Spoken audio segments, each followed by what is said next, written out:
For the last 20 plus years, I've been hunting, hiking, fishing, and just recreating in the remote western wilderness. Well, I call it wilderness because to me, that's exactly what it is. And some of it is officially dedicated as such, but I guess not to confuse those who don't know. I'm talking about the millions and millions of acres on the good old public land ranch. Comparatively speaking, I'm still just a young man. And I know that some of you might have been traversing in these woods for more than 2 of my lifetimes. Living near and growing up in the extreme remote part of the West, it was easy.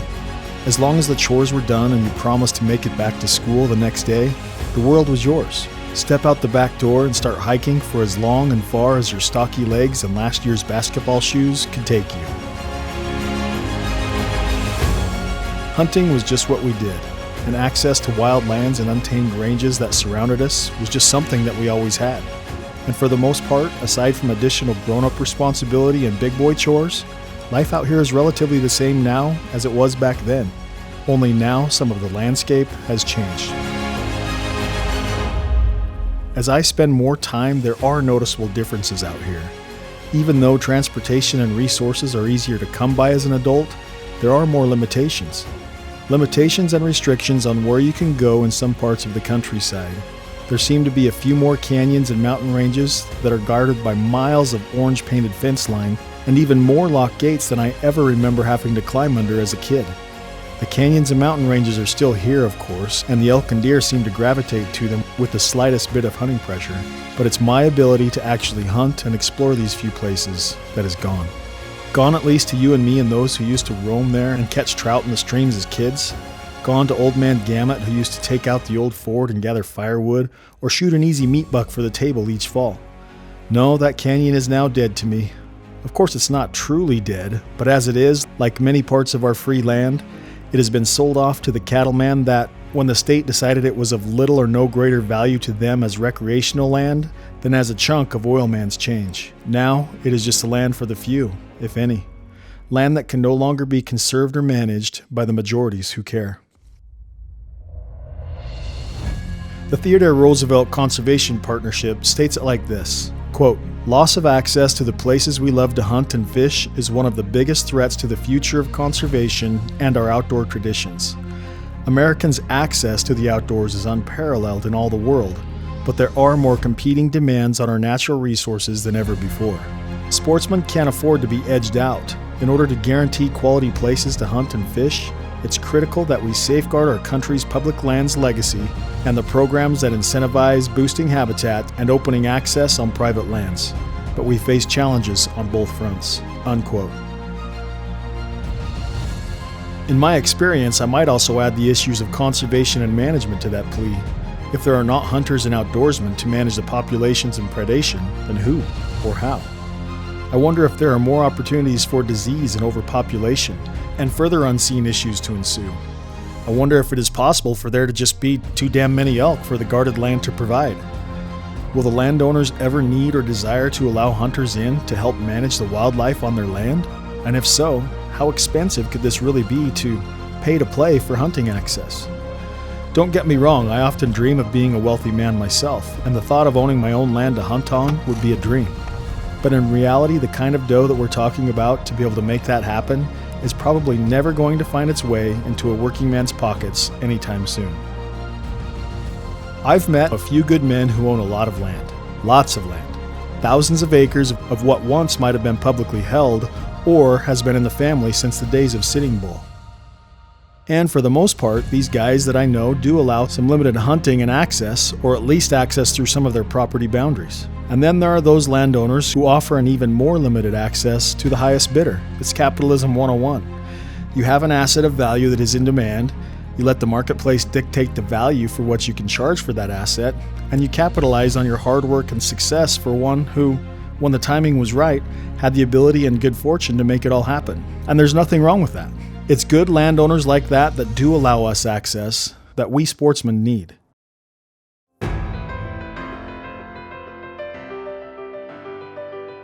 Where I grew up in Idaho, there are thousands of acres that good landowners have allowed public wildlife management to take place on their land. The Access Yes program is one that a guy like you and me can afford. All it costs is a quick phone call or two, a little pride in closing gates and being a good steward of the land, and it's awesome. I've been on Access Yes land up in the north and had 1,000+ acres all to myself. It seemed like either nobody knew about it or nobody cared that with a little bit of work they could even access that part of the country. So basically, as an outdoorsman, conservationalist, and wanderer, there are opportunities out here in the West to take full advantage of hunting, fishing, hiking, and just recreating.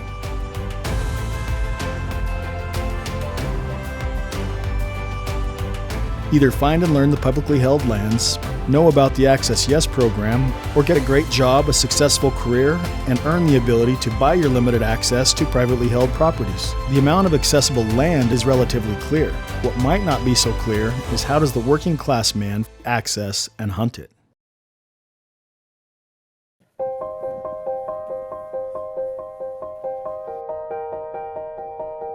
This fall, I have a handful of hunts lined out that are intentionally public land specific. In fact, most all of my hunts and adventures normally take place on public lands, Forest Service, BLM, state land, or wilderness areas. Some hunts I film, and others I don't.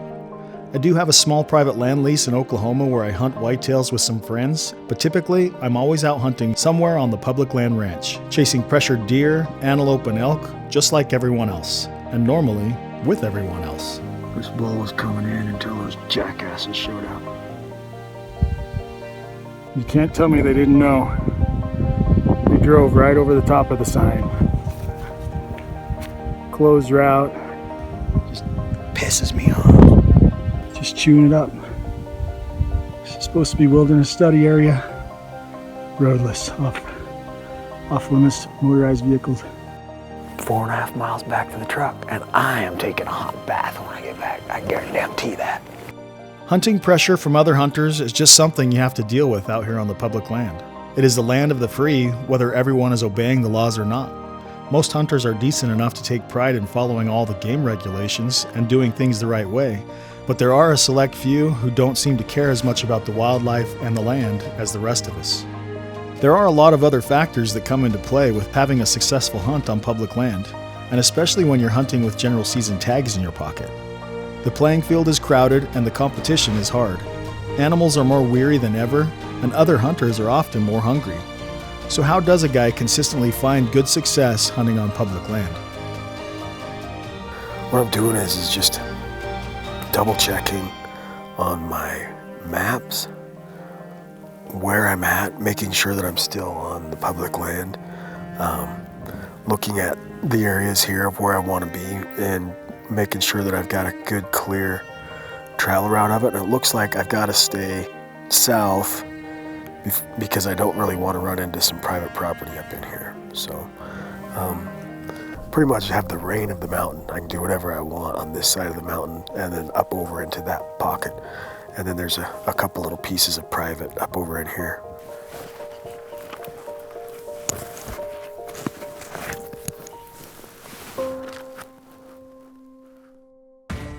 Most successful hunters that I know have a few things in common to help them when hunting in public land: toughness, time, and technology.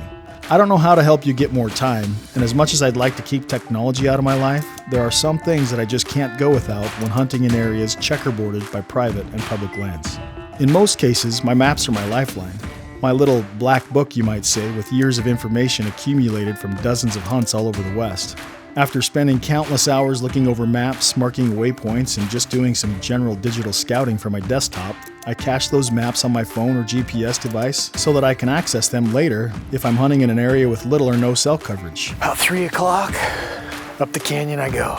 Caching is basically downloading specific segments of the map and information onto my device so that I can access them whenever I wander off the grid. Once on the mountain, I know that these maps will be there and I can adjust any waypoints and reference markers on the fly, and even make some notes on new points of interest while I'm in the field.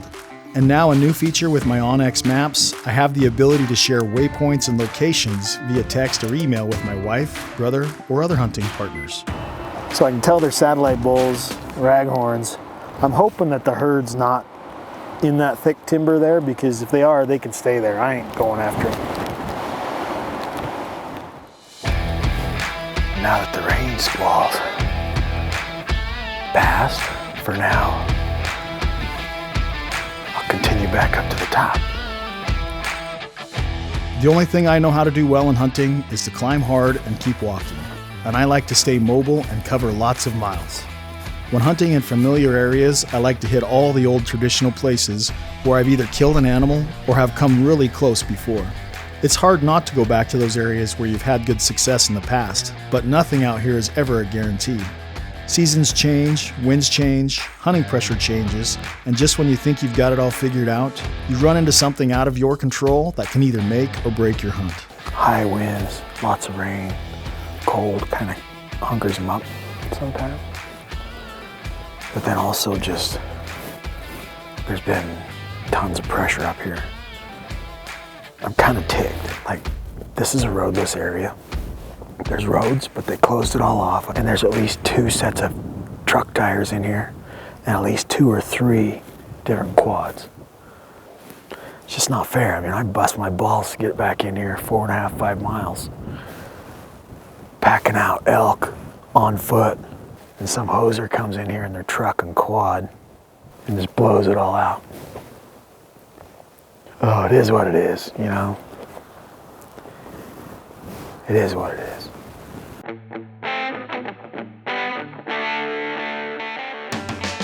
If you didn't already know, the Bureau of Land Management controls and manages roughly 11.5 million acres in Idaho, twice that in Utah, nearly 8 million acres in Montana, and a staggering 48 million acres in Nevada.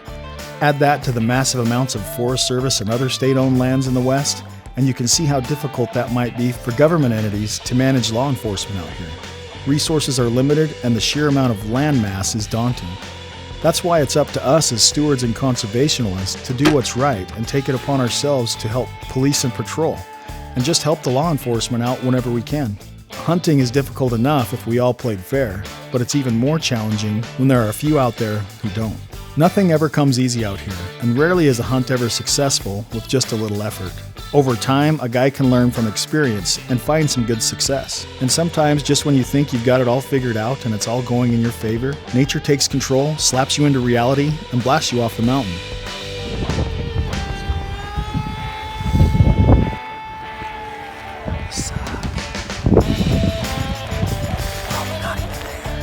How in the heck do I get this rain cover? The garbage bag rain cover came in handy. And then, hunting solo, there are the residuals of being alone for days on end that can cause a mind to confuse itself with reality, and pretty soon other hunters and weather are the last thing that you have to worry about. Always picking my nose on camera, aren't I? But if a guy can keep his wits about him, hunt hard, and keep grinding, opportunities are often found. Rain stopped. And sometimes, they're right over the next ridge. Sun came out. Now it's snowing. Awesomeness. There's a spiked bull. Came out feeding in the timber down there. I do need the meat. I want the meat, but I want the horns too. So I'm gonna keep on moving back. See if I can find the herd. I think this wind has them all held up in the timber.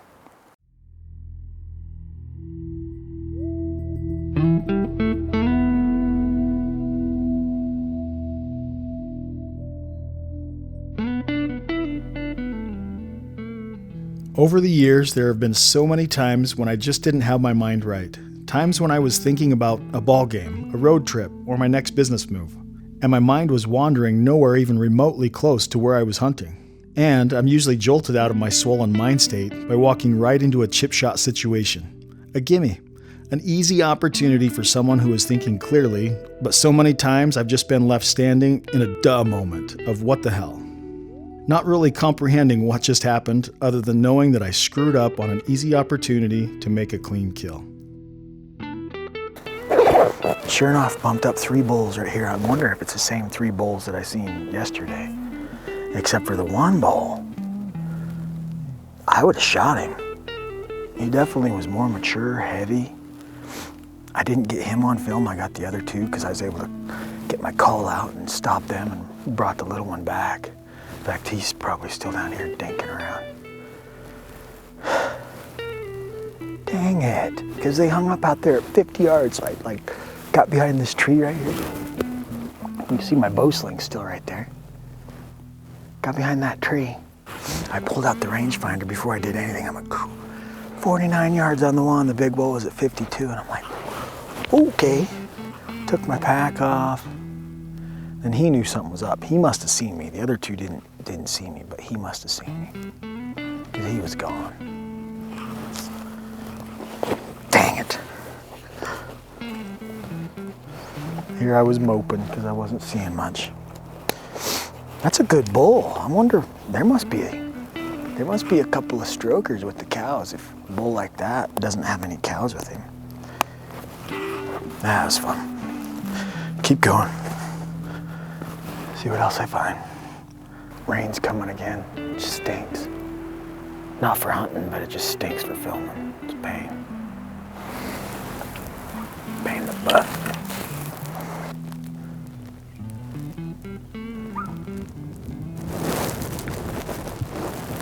It was kind of a fun ending to a otherwise butt kicker of the day. I don't remember a time when I haven't walked out at dark and not heard elk screaming.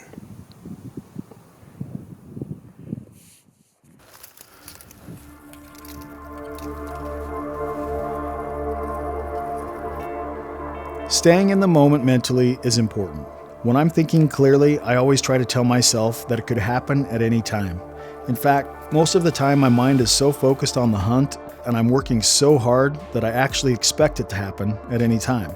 And sometimes, to my own surprise or expectations, it does. The wind's just all over, so I'm not exactly sure how to approach them. My kind of fallback is always to either sit and wait, see if the wind's gonna settle, but with the storm front, it probably won't, or to get above them. Don't know if I should be going to the top or heading back down to the bottom. Been sitting here for quite a while, I haven't heard anything. Sometimes you'll hear like their antlers hitting the trees or something, just them dinking around, or sometimes they'll talk to each other a little bit.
Well, they're getting a little bigger. I'm guessing that the big gnarly mature boys aren't here. I poke fun at everybody else that passes elk. I'm like, we don't pass elk. Had him on camera. I mean, he just wasn't quite where I wanted him for a shot. I think the closest he got was 41-ish. It still happens all too often. My allotment of time is over, the hunt dates end, and I still have an empty cooler in the bed of my truck. Even when I am not successful on a hunt, I still take pride in going home empty-handed from a general season tag, do-it-yourself on public land. There's so much to learn from the overall experience of hunting in the wild alone. I often discuss with my friends that I would pay top dollar to have these kinds of unsuccessful experiences again, knowing that there were no guarantees and that I paid no favors or special advantages over the next guy willing to work just as hard or harder to hump these hills and find eventual success of his own. The beautiful thing about hunting is that there are opportunities for all. opportunities for those with little money and no time, and there are opportunities for those with less time but loads more money. Both are just fine and circumstantial to the individual, and neither should be thought better of or looked down upon. It's all still hunting, and we all need to accept and protect that fact. The hunt is about you and your balanced relationship between recreating and making meat. And in the end, it's your choice to sit and glass or to climb and grind. My hunt should be for me and my specific desires, and your hunt should be for you and your own.